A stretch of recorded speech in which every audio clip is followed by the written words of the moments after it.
se puede mediante las dificultades, ¿no? Entonces, bueno, vamos a iniciar con una conferencia titulada, como bien dijiste, Tutores Digitales, un programa diseñado de lo presencial a lo virtual en el marco de la innovación educativa con el uso de las tecnologías digitales disponibles en la Universidad Simón Bolívar. La Universidad Simón Bolívar es una institución tecnológica donde se ha preocupado constantemente en la preparación de todo su personal docente. Para ello cuenta con una dirección denominada la Dirección de Desarrollo Profesoral, que ha tenido siempre como misión el mejoramiento integral del personal docente o académico de la institución, siendo esta una de sus principales metas entre muchas otras más. El programa Tutores Digitales fue diseñado en base a, me van a disculpar, es que no puse la presentación, ya la voy a colocar, voy a compartir pantalla.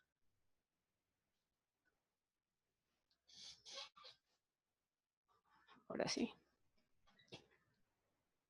Vale, ahora sí. Ok, ahora sí. En la agenda del día de hoy, bueno, vamos a dar primeramente la introducción que escuchamos en un momento, razones que llevan la migración de lo presencial a lo virtual. Vamos a conocer un poco el programa, Tutores Digitales como tal, cuáles son esas diferencias del programa en relación a lo que era presencial y cómo es virtual. La opinión muy personal de cómo surgió el programa y unas breves conclusiones. Entonces, iniciemos ya con, hablamos de la Dirección de Desarrollo Profesoral, que es un ente que su misión básicamente es preparar a todo el personal docente y académico de la institución. En este momento estamos hablando de la Universidad Simón Bolívar. El programa de tutores digitales fue diseñado en base a necesidades reales que tiene como tal el profesorado de esta casa de estudios. Esta propuesta cabe señalar que ha funcionado de forma totalmente presencial desde el año 2018, atendiendo un gran número de profesores dentro de la institución y formando diversos departamentos hasta este momento. Por supuesto, esto se vio afectado por el periodo pandémico y de confinamiento que ha generado todo lo que el COVID-19 ha desarrollado hasta el momento, y donde se hizo como tal una suspensión temporal del trimestre. Pero a continuación vamos a ir conociendo cuáles fueron poco a poco esas razones que llevaron esa migración, ¿ok? De lo presencial a lo virtual. En primer lugar, tenemos la precariedad de los servicios. El estado de deterioro continuo de las instituciones de educación superior en Venezuela, nuestro país, es ya un acontecimiento público y notorio y a nivel internacional, en lo que es lo que principalmente la asignación de un presupuesto muy, muy bajo, quizás paupérrimo, por parte de entes gubernamentales, incrementa progresivamente el deterioro de todas estas instituciones. Otra agravante es la falta de personal calificado. Cuando hablamos de la docencia, esto es uno de los factores preponderantes, ya que los bajos salarios, lo poco o nada atractivo de los beneficios socioeconómicos que también tienen en su sistema, no hay garantía de que haya una continuidad o estabilidad como tal dentro de las instituciones de educación superior. A ello se le suma que en 2018 un déficit de transporte en la universidad, lo que obliga prácticamente a pegarnos a implementar lo que denominaron las tecnologías digitales disponibles. Estas tecnologías digitales disponibles vinieron o se implantaron como un mecanismo que vino a oxigenar prácticamente un poco la educación en esta casa de estudio para seguir construyendo futuro y seguir siendo la casa de la excelencia, como bien nos conocen. Otra de las situaciones o de las razones que llevaron a la migración fue, por supuesto, el COVID-19. En el 2020 empezamos el año con un largo y duro periodo de confinamiento por un estado de pandemia mundial, decretado por la OMS, la Organización Mundial de la Salud, lo que llevó a muchas instituciones de educación superior a repensar sus modelos educativos. Venezuela sigue siendo un caso de estudio debido a que existen situaciones particulares, como déficit de servicios básicos, inexistencia de transporte público, por ausencia de combustible, porque tampoco hay combustible en el país, poca motivación socioeconómica para el personal de la administración pública, sobre todo, entre muchas otras variantes. Entonces, todo ello vino como que a quizás resaltar un poco más cada una de las carencias. Bien, vamos ahora un poco a conocer el programa. ¿Cómo es el contenido del programa? El programa de formación cuenta con 5 módulos que fueron diseñados para un nivel muy básico del manejo de algunas herramientas. El primer módulo es alfabetización digital, en el que introducimos al participante estimulando el uso de herramientas de apoyo para la docencia.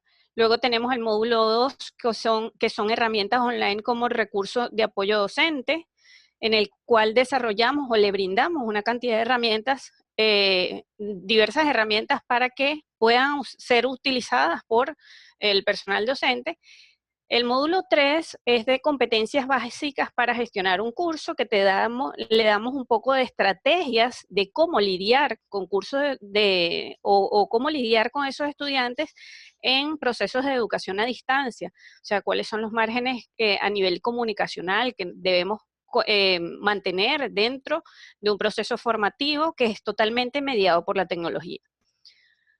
Seguidamente tenemos un módulo de producción de contenido audiovisuales, que damos a conocer cuáles son las bondades de ciertas y determinadas herramientas que existen en el mercado y que han marcado como tal la tendencia para producir contenidos audiovisuales.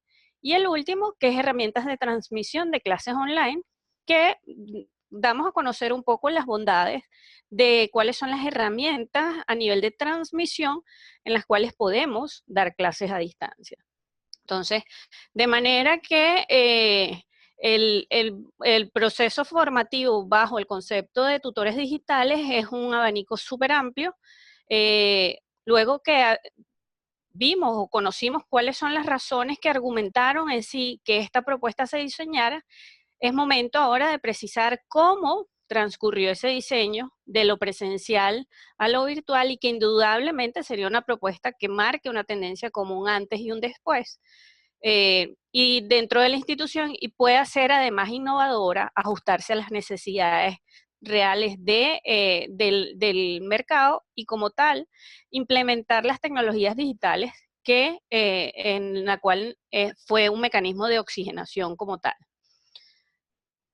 Esta propuesta se virtualizó en mayo de este año con la llegada del COVID, y se virtualizó de esta manera debido a un sondeo que se realizó a través de la creación de un grupo de WhatsApp que creó el jefe departamental al cual estoy adscrita, ¿ok? Y se consultó, por ejemplo, cuáles eran los medios utilizados para comunicarse, cuál era la posibilidad de culminar un trimestre a distancia, cuáles son los medios o equipos más utilizados o disponibles por el profesorado. Estos datos fueron fundamentales para migrar el diseño del programa e implementar una estrategia de dictado adecuado principalmente a las posibilidades del profesorado, en lo que refiere a conectividad, porque es una de las debilidades más latentes que tenemos en el país. Luego del sondeo de opinión se obtiene que la mejor forma de comunicarse es por WhatsApp, por su bajo consumo de datos, además de la disponibilidad en los equipos que tenían en su momento el profesorado, era la herramienta que estaba mucho más accesible a ellos. Esto se realizó en mayo de este año con 43 profesores, y finalizando la experiencia en julio con un total de 79 profesores formados bajo esta modalidad. ¿Cuáles son las diferencias del programa presencial al virtual? Bueno, en una de los mayores aportes quizás es la estrategia comunicacional, o lo que más varía es la estrategia comunicacional, porque a nivel presencial evidentemente tenemos un feedback que va más de la mano a la actividad que se generaba semana a semana, porque a nivel presencial el profesor estaba vinculado a una actividad semanal y que tenía 7 días para desarrollarla, En cambio, en la modalidad virtual tenía escasas horas para la lectura del material, era mucho más didáctico, el proceso formativo más, conectaba un poco más, ¿ok? Y era un poco más novedoso, ¿no? La disipación de dudas ocurría de forma inmediata a nivel virtual, en cambio, en la presencial habían las variantes de, bueno, disponibilidad de respuesta del tutor, en este caso mi persona, para poder responder oportunamente a esa duda que se le presentó particularmente y que era respondida a través de una plataforma de gestión de contenido. ¿Ok? Entonces ya el proceso comunicacional era mucho más denso a nivel presencial, y en este formato virtual, que era por WhatsApp, ocurría mucho más fluido, rápido, y era un proceso, yo lo llamo un poco más creativo, en el que la respuesta, como la quieren hoy en día los clientes, es inmediata. O sea, es un proceso formativo donde la inmediatez marca tendencia, porque estamos a merced de unos escasos segundos de transmisión de un mensaje de un dispositivo a otro. ¿Okay? Eh, en lo que refiere a las actividades evaluativas, como lo dije, la evaluación se presentaba una vez a la semana, era corregida por el facilitador de manera sincrónica y de forma personalizada a cada participante. En cambio, en el formato virtual, se corregía en cada sesión, había una actividad evaluativa en cada una de las sesiones. Este programa era dictado 3 días a la semana, y al finalizar cada una de las jornadas había una actividad evaluativa en la cual era revisada de manera inmediata. ¿Okay? Al cierre de foro se abría un espacio de intervenciones en el cual el participante debía intervenir con puntualmente su actividad bajo unas normas de participación, evidentemente, y ello conducía al logro final del objetivo. Como conclusiones, muy particularmente después de esta experiencia de tutores digitales y de ir de una presencialidad a una virtualidad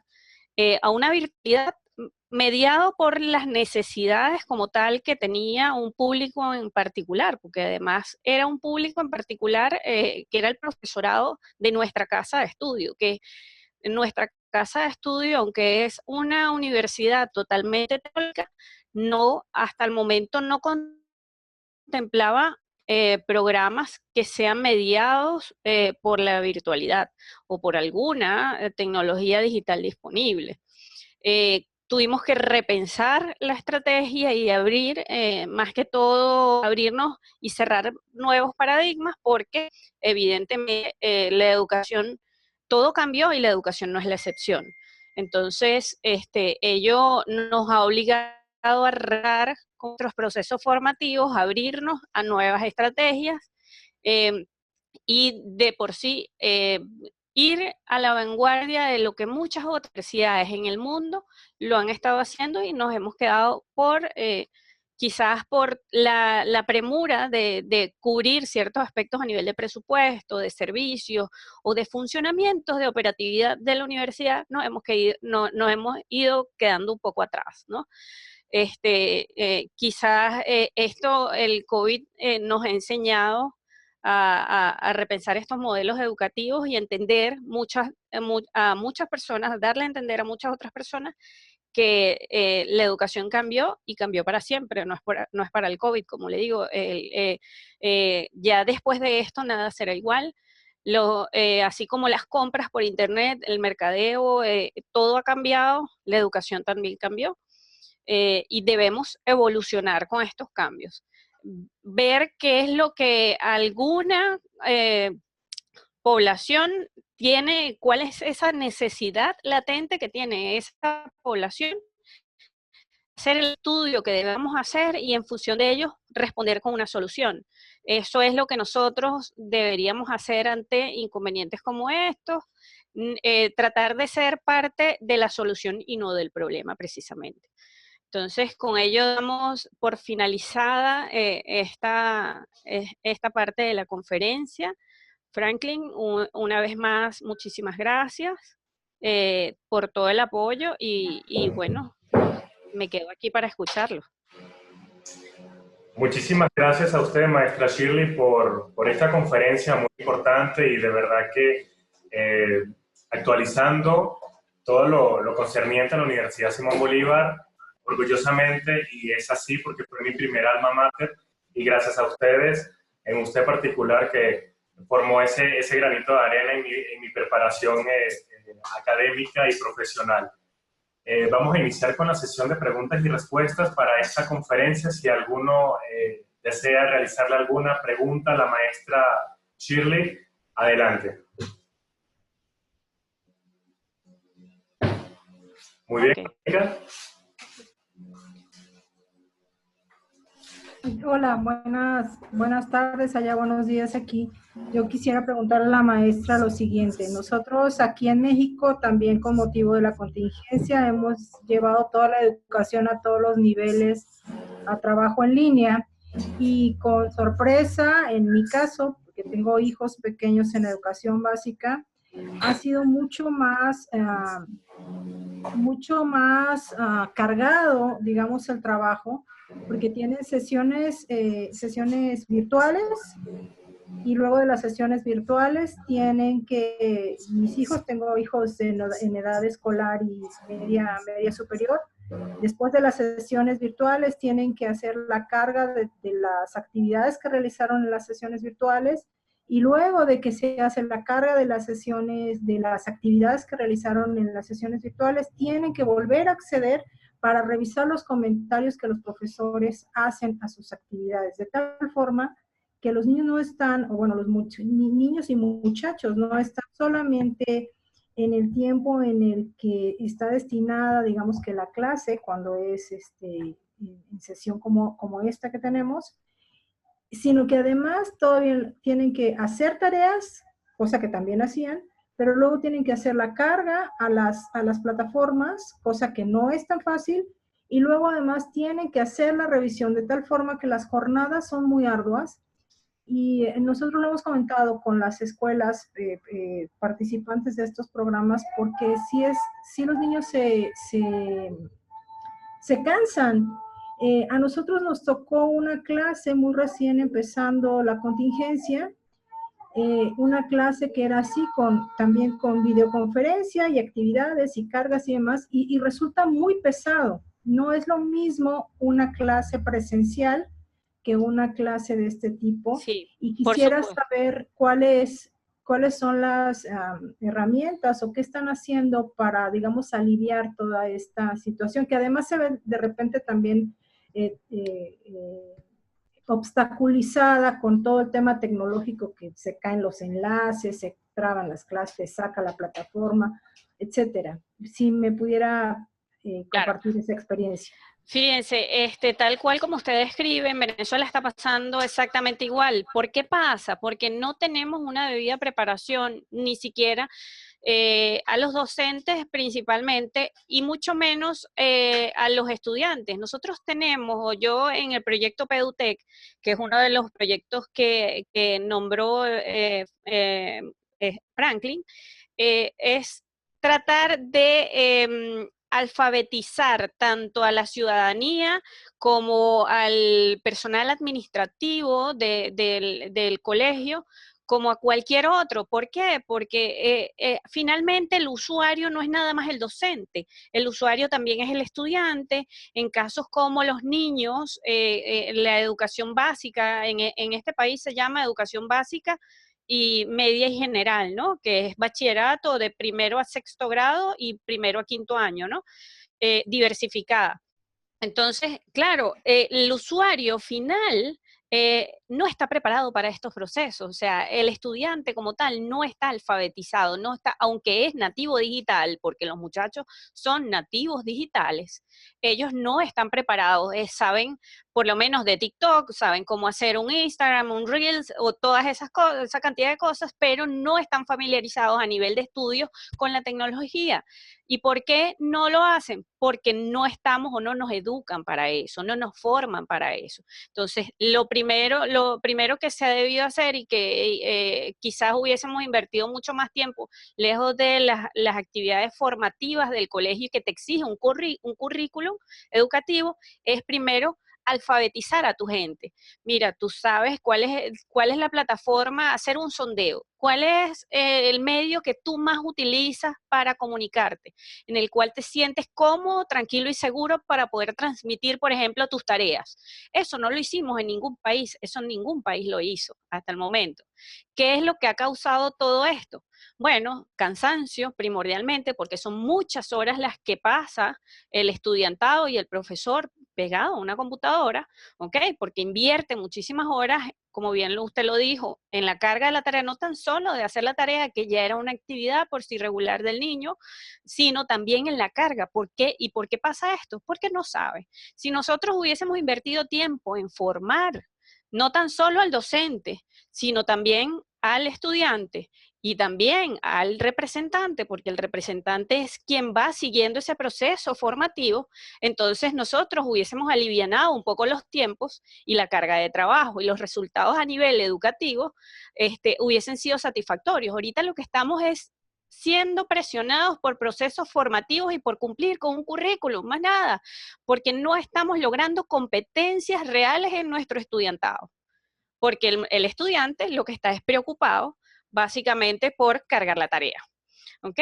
¿Qué es lo que yo recomiendo? ¿Qué es lo que dentro de la universidad hemos tratado de hacer? Bueno, implementar procesos formativos no tan solo para el personal docente, sino también para esos estudiantes. Los estudiantes, porque, como vuelvo y lo repito, son nativos digitales, pero muchos tienen esas debilidades a nivel de tecnología. Entonces, también los hemos formado a ellos con cursos cortos. Los cursos han sido dictados por Telegram, porque la conectividad del país no permite que fluya mucho las plataformas de aprendizaje como Moodle, por ejemplo, o el mismo Classroom. Nosotros tenemos un convenio con Google, con la G Suite, con Google for Education, y entonces tenemos acceso a muchas herramientas de la G Suite. Sin embargo, hay estudiantes que su conectividad no les da para abrir Classroom, ¿no? Entonces, bueno, se han dictado pequeños cursos por Telegram, por ejemplo, que es un mecanismo de comunicación muy parecido a WhatsApp, pero es más diverso. Infografías, muchas infografías a nivel de los centros de estudiantes han sido parte fundamental de este proceso formativo a nivel estudiantil, y la dirección de servicios multimedia, ¿ok? Entonces, eso es lo que en la Universidad Simón Bolívar quizás ha hecho para que la educación siga en pie de lucha, aunque suene muy político el término, poder seguir remando en este mar tan turbio. La Universidad Simón Bolívar ha hecho esto, ¿no? Para poder darle consecuencia a estos estudios, ¿no?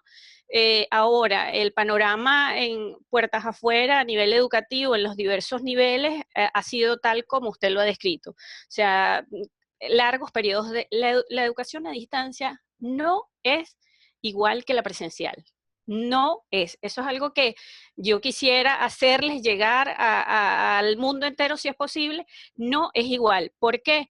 Porque no es el mismo tiempo de dedicación a nivel presencial, desarrollar una clase magistral, que desarrollar una clase a nivel virtual. ¿Por qué varía? Por los periodos de atención. Los periodos de atención cada vez son más cortos en los estudiantes. Entonces, estos periodos de atención ya van por 7 segundos. Ya un niño como tal, de 7 años que te domina la tecnología, su atención va en 7 segundos. Si ese contenido en 7 segundos no logró despertar su atención, nada lo va a lograr.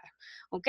Entonces, tenemos la educación a distancia, no es para todo el mundo, tenemos que idear nuevos métodos porque, bueno, dependiendo de la edad, tienes que jugar y hacer un mix entre lo presencial y la educación a distancia, no pueden pretender tampoco de sentar a un niñito, por ejemplo, de primero a cuarto grado, 8 horas, que es un crimen, en una computadora, como aquí se hace en muchos colegios, por ejemplo, a darle la clase por la computadora. Eso no es educación a distancia, eso es un crimen, básicamente. ¿Okay? Porque no podemos igualar la educación a distancia a la presencial, no es lo mismo. Entonces, eso es lo que dentro de puertas adentro de la Simón Bolívar, la Universidad Simón Bolívar, hemos logrado un poco navegar para sortear este tipo de inconvenientes. Nos vienen muchísimos retos más porque, como lo dije, lo del presupuesto, a nivel de servicios, cada vez estamos mucho, mucho peor, pero bueno, seguiremos intentando y cuando no es por un lado, iremos por el otro y así hasta que vayamos intentándolo sin desistir. Entonces, espero haber respondido su duda. Gracias. Sí, América. muchas gracias. Muchísimas gracias, América, por la pregunta, maestra Shirley, por su respuesta. Ahora sí vamos a continuar con la segunda conferencia. Para esto vamos a presentar a la maestra Marlene Lilian Coromoto Salvatierra Iriarte. Ella es licenciada en Administración, Mención Recursos Humanos de la Universidad Simón Rodríguez en Venezuela. Es maestra en Gerencia de Recursos Humanos por la Universidad Nacional Experimental de la Fuerza Armada y actualmente es aspirante a doctor en Ciencias para el Desarrollo Estratégico por la Universidad Bolivariana de Venezuela. Ella ha sido planificadora y directora de administración en la alcaldía del municipio Vargas, en el estado La Guaira, en Venezuela. También fue coordinadora de la carrera de Organización Empresarial y Administración del Transporte en la Universidad Simón Bolívar. Actualmente es jefa de Departamento de Tecnología de Servicios de la Universidad Simón Bolívar y es maestra de tiempo completo, capacitada en educación a distancia y es parte del equipo de tutores digitales versión online. Ha realizado diversas publicaciones en el área educativa y recursos humanos en países como Colombia, España, México y Venezuela. Nos acompaña con la conferencia Flexibilidad Laboral Docente para la Educación a Distancia, caso Universidad Simón Bolívar, Venezuela. Entonces, maestra Marlene, le damos la bienvenida y puede iniciar con su conferencia. Muchas gracias.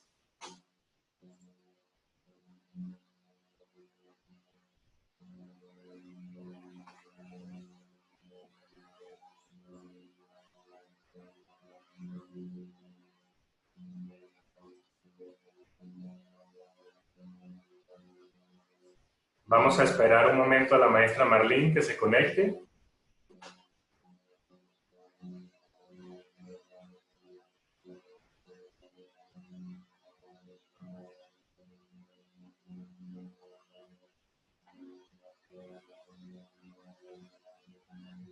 Bueno, como saben o no saben, la situación en Venezuela también incluye los problemas de conectividad.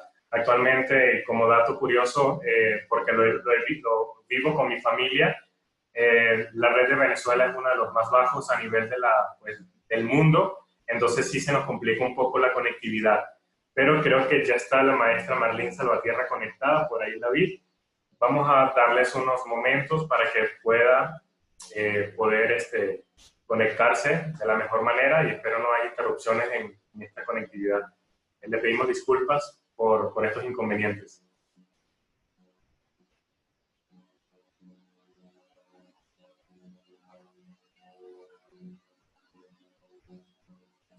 Maestra Marlene, bienvenida. Cuando considere puede empezar con su presentación.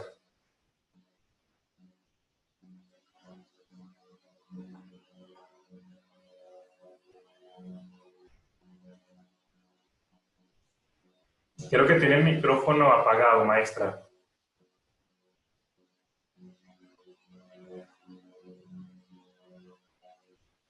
Listo. Hola, buen día.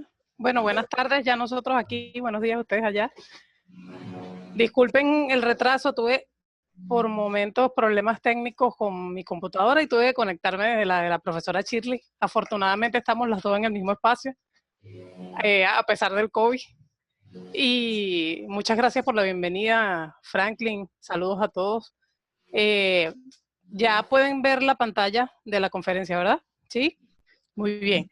Fíjense, en el día de hoy voy a estar acompañándolos con una conferencia titulada Flexibilidad laboral docente para la educación a distancia, bien pertinente en este momento que atravesamos y que, sobre todo en el caso de nosotros en la Universidad Simón Bolívar, ha resultado una experiencia bien satisfactoria y bien cuesta arriba, debido a las condiciones que la profesora Shirley hace un momento les comentaba y que no son secretos fuera del país respecto a la conectividad. Fíjense lo que me pasó hace un momento a mí, servicios eléctricos, entre otras cosas, ¿no? Entonces, el término flexibilidad laboral para los docentes resulta de interés para mí en el área de investigación. Bien comentaba Franklin hace un momento que me he estado desarrollando con el pasar del tiempo en el área investigativa en distintas áreas, pero en este momento me estoy concentrando en el aspecto de la flexibilidad laboral y particularmente la docente, que es la que nos toca directamente a nosotras como profesionales, a nosotros como hacedores de profesionales en la educación universitaria. El docente es un trabajador como cualquier otro. Y como trabajador también debe adaptarse a las condiciones que el medio ambiente exige. Ahora bien, la agenda que vamos a trabajar el día de hoy es la siguiente. Vamos a hablar un poco acerca de la flexibilidad en el trabajo, muy nombrada en la actualidad. Posteriormente hablaremos sobre el programa de tutores digitales de los profesores de la Universidad Simón Bolívar, que fue diseñado por la profesora Shirley Camarán y que pusimos en práctica a razón de la situación que se presenta con el confinamiento y el llamado a pandemia, y cómo fue esa experiencia de flexibilización docente para aplicarla frente a la situación de confinamiento, y posteriormente unas breves conclusiones.